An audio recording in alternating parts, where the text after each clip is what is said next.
Amazon supports Black-owned businesses, and so do we.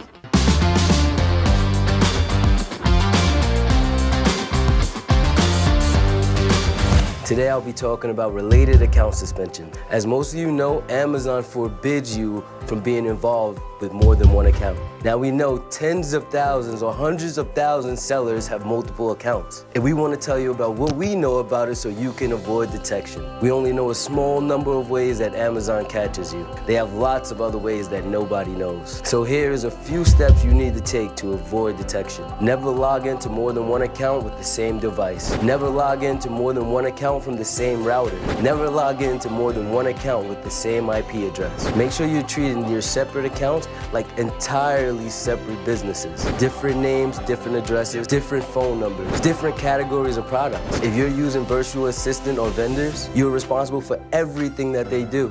So either use different VAs and different vendors, or you have to make sure they're being as careful as you are. Any one slip up can get you caught. In my next video, I'll be speaking on how we win reinstatement if you get caught when using multiple accounts. I want to make sure every single Amazon seller knows that we're here for you.